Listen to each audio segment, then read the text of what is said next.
Hello and welcome to the Jazz Ranch. It's summertime here. I'm your alter dominant ego man. You can call me Mr. Ego if you like. And I'm sorry to report that the KH will not be available this evening. I'm taking over the channel. Unfortunately, the KH was out sailing today in his boat, and he fell off the boat and he was eaten by a shark. Now, I understand that the shark got the worst of it. But regardless of that, KH will not be here this evening, so I have the privilege of giving you some of my special tricks and techniques. Now, I'm going to preface these with a heading, so you can put them in your scrapbook. So these are techniques and tips that you can impress your friends with, and especially your girlfriends. So now here we go with my special tricks and techniques for the piano.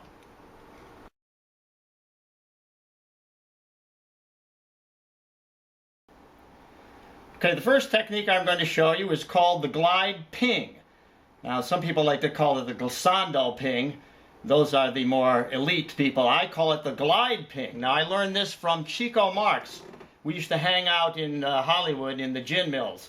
Anyway, this is how it goes, and you will impress your girlfriends, I'm sure. You see, now the trick is to get the right note at the end with the ping. You get the idea? Glide, hello. Ping, there we go. You could do it on an E if you like. There you go. The important thing is to get the ping on the right note. So there you have it, the glide ping.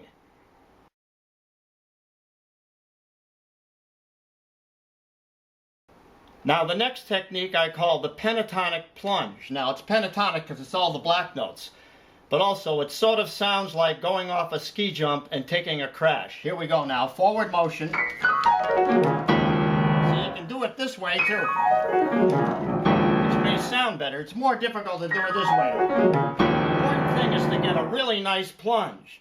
Okay, there you have it, the pentatonic plunge.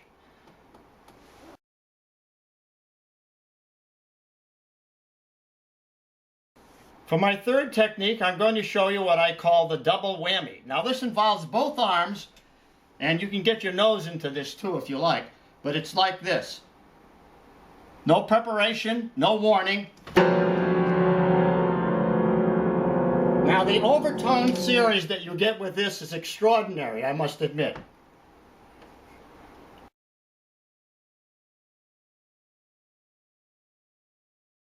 For my final technique, I'm going to show you my patented alter dominant man chord cluster. Now I've done this in previous videos, but if you cannot impress the girls with this, then heaven help you. First of all, we have the Thelonious Monk chord cluster. We have the Cecil Taylor chord cluster. And now we have the alter dominant man chord cluster, the ultimate trip. Now check out the overtones. There you have it. There you have the alter dominant man's ultimate trick. Oh, hello and welcome to the Jazz Ranch. I'm sorry about the alter dominant ego man. He got in here before me. I was out sailing and he got ahead of me there. So I apologize for him. But anyway, I go out sailing, but I don't sail where there's sharks. Is he crazy? Yeah, he is. He's a little whacked out. But anyway, I hope you enjoyed him. Anyway, I'm going to be speaking about a couple of things I had requests for, particularly a 2-5-1 progression in minor. I haven't done anything on that. And also I want to relate it to the tune Autumn Leaves and show you something about the chord progression and the scales that are built on the various chords using the modal system. So we're going to be talking about minor keys now and the 2-5-1s in minor. Here we go. When I'm talking about minor scales and minor keys, I'm talking about the relative minor scale of the relative major. And that's the important thing to understand. So let's take the scale of B flat major, because that's the key I'm going to be playing Autumn Leaves in later on. So we'll take B flat major, it has 2 flats. So that's the scale. Now the relative minor is just the 6th step of that scale. So we build the scale from its 6th step. So we can either go up a 6th or we can go down a minor 3rd. So, and we play the same scale. Now that's the natural minor scale. It's also what we call the Aeolian scale.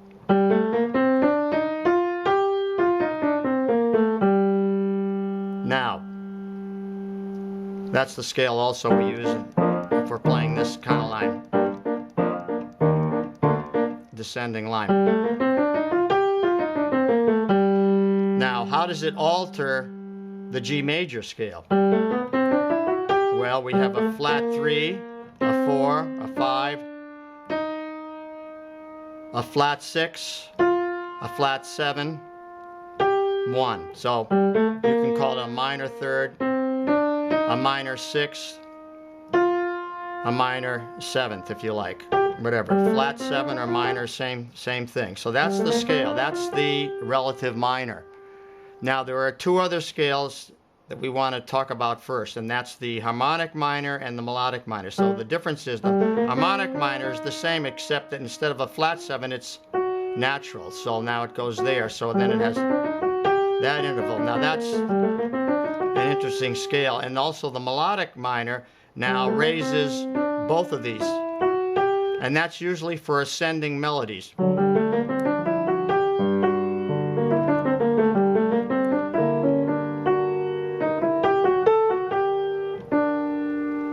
And often the natural minor is for descending bass lines.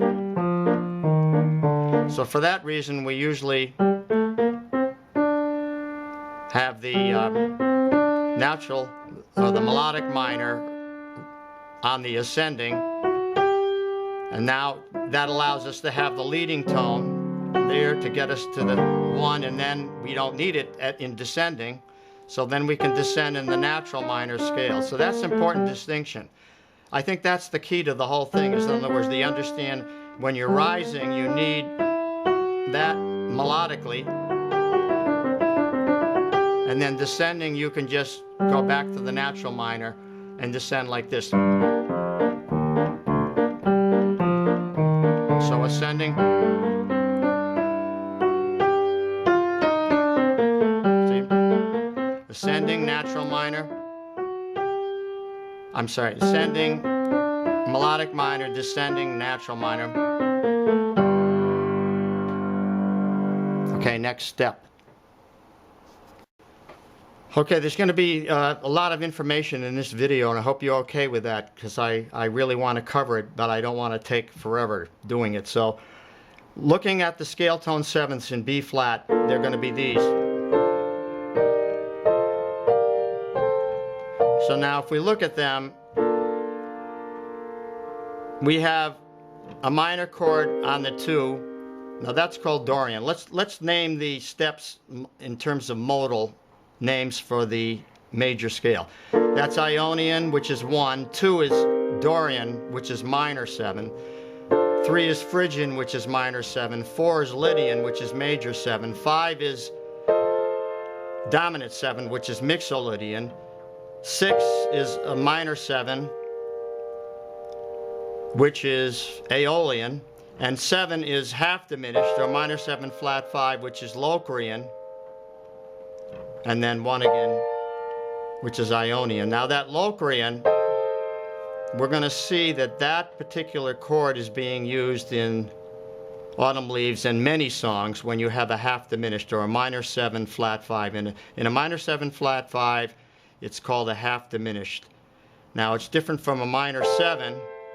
We have major 7, we have dominant 7, we have minor 7, then minor 7 flat 5 has a minor third and a flat 5 in it, or a diminished fifth, and a minor 7th or a flatted 7th. And it has a scale built on B flat starting on A. Now, continuing, next step. The next step is what I'm going to call the 2-5-1. And in the case of Autumn Leaves, there's our 2-5-1 into the 1 chord. Now, in a 2-5-1 in minor, the 2 is going to be half diminished. It's different from in major, where the 2 is going to be minor 7. Now the 2 in minor is going to be half diminished. Now that means it's going to be a minor 7 flat 5. Why is that? Because it's in the scale. In other words, we're in G minor, right, which is relative to the B flat major, which has 2 flats. Stay with me now. So if I started on G with the 2 flats, I'm going to have a B flat and an E flat in that scale. So when I get to when I create triads built on G minor now, the relative minor, the 2 chord is going to be diminished. You know, in G major, it's going to be minor 7. It's going to be a minor triad. But now, in minor, it's going to be a diminished triad. This is essential that you understand this. So write to me if you don't get this. But anyway, so we start with the G minor, and so the 2 chord now is going to be minor 7 flat 5. So now the 5 chord can retain that E flat in it and B flat 9. Now that is essential to jazz because the 2 chord now being minor 7 flat 5, when we go to the 5, now we can keep that common tonality, have the 3rd there and the flat 9 in there, and then resolve to the 1 chord, which is G minor. I'm going to make it a 9. So I'm going to give you the first set of what I would call basic right-hand voicings with left-hand bass notes going through the cycle of fifths. Now, I'll have this printed out for you so you can really learn it from the sheet. But if you can't read music, you can try to follow this. At least get the pattern down and then try to put it through the cycle of fifths. So now here we go with the cycle of fifths in minor keys. Okay, this is not an automatic for me, so if I mess up, stay with me. But I'm going to start out, in a key that's practical. So we're going to start out with C minor 7 half diminished, or C minor 7 flat 5 to an F7 flat 9 to a B flat minor up here. Because we're going to be working our way through the cycle. So we want to start high and then end up low. So we're going to do this. So that's C minor 7 flat 5 to F7 flat 9 to B flat minor 7. And then we continue B flat minor 7 flat 5, E flat 7 flat 9, A flat minor. And then continuing through the cycle.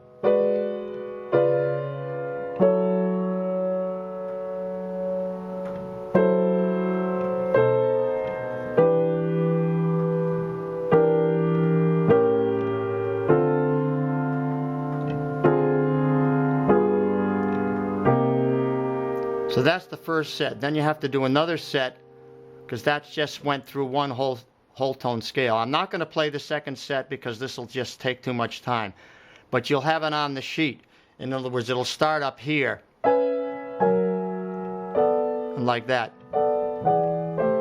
That's it. I can go through it quickly like here, like that. But that's the idea of it. So now you'll have it on the sheet. You can study it. So now I'll go on to the next exercise. The next exercise, I'm just taking the same progression, the 2-5-1 drill, and I'm putting it into a spread voicing with using upper extension. So I'm doing this. Here's what it sounds like.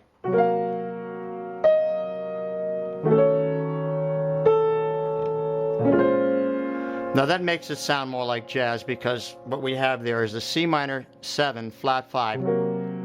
First of all, we just have the root in the 7th here to the root in the 3rd going to the root in the 7th. But up here we have the flatted 5th, the 7th doubled, and then we have an 11th up here. And then it goes here.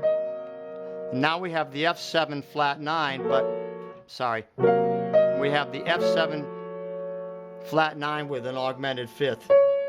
So I've tried to make this melodic sounding.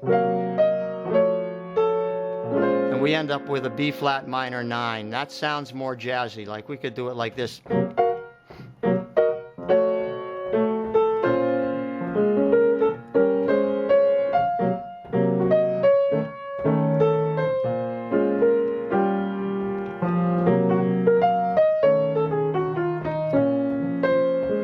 get the idea now. So we go through the cycle.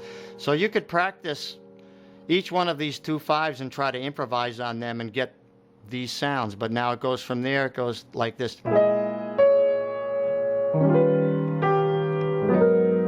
now the same thing. So that's B flat minor 11 to E flat 7 sharp 5 flat 9, and you have these on the sheet, and it continues from there.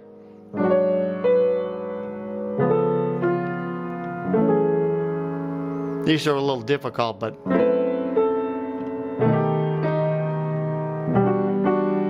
they sound really nice.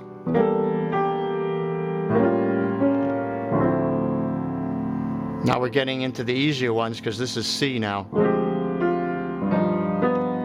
So you could do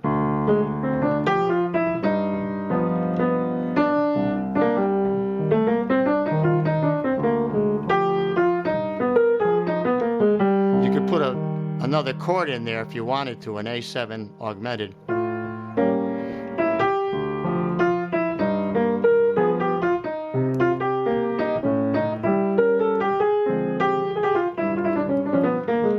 So these are great to practice not only just for chords, but also to try to improvise on them, any one of them. And you can apply these to all the songs that you're playing, because you're going to find that you're going to play a lot of songs in a minor key, and you're going to have that half diminished chord in there. So now we'll go to the next step. The next step would be playing full chords in the left hand, either rootless or root position chords, and then playing some type of line in the right hand, like a melodic line or a scale. So the first one is this. Like that. That's a 2-5-1 into B flat minor 9. Now C minor 7 flat 5, F 7 sharp 5.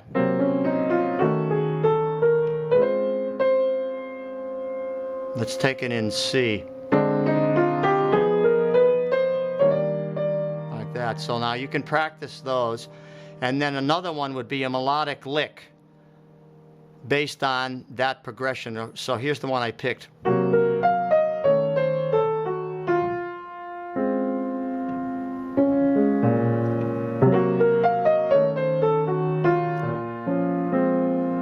So now you can experiment with trying to play over that lick and embellish it or improvise on it like this.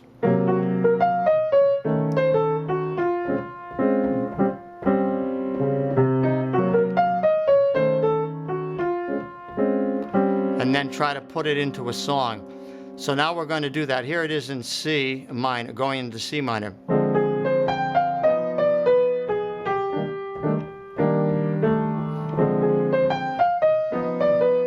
So you can see this is really good for developing your ear, to be able to hear this in all the different keys. It develops your ear as well as your keyboard knowledge. So now we'll move on to the song, The Autumn Leaves, and apply these ideas to the song.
I want to talk about Autumn Leaves, but about modes.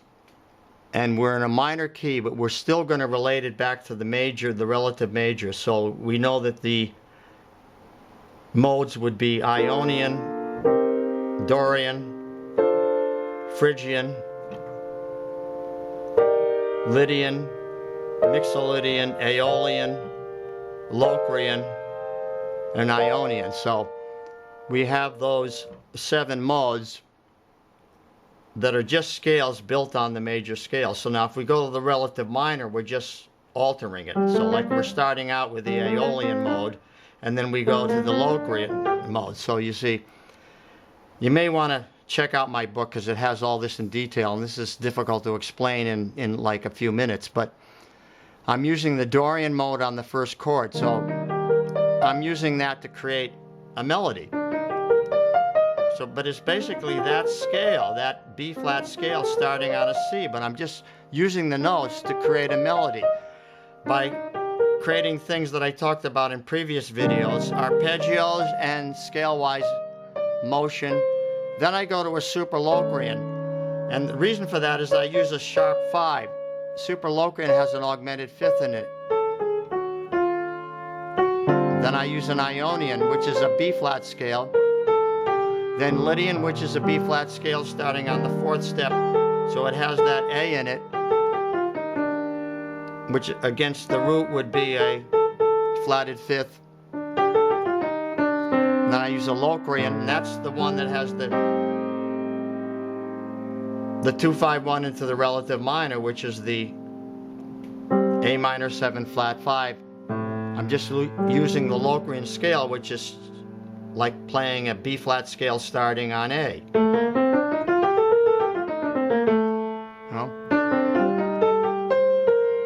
Then another super Locrian because it has an augmented 5th in it, right there. There's your leading tone to G.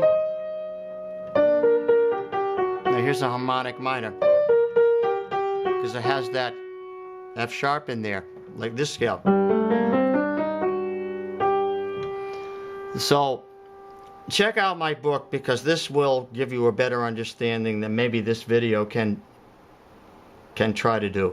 But at least you can see the visual here and hear the tones and get the feeling of what it feels like in your hands. And that's important because you just can't relate it back to a book or an intellectual process. You have to hear it. Okay, so that's it. We're going to wrap up now. He went to the John and I snuck in. So I hope you enjoyed my special tricks. And please write to me.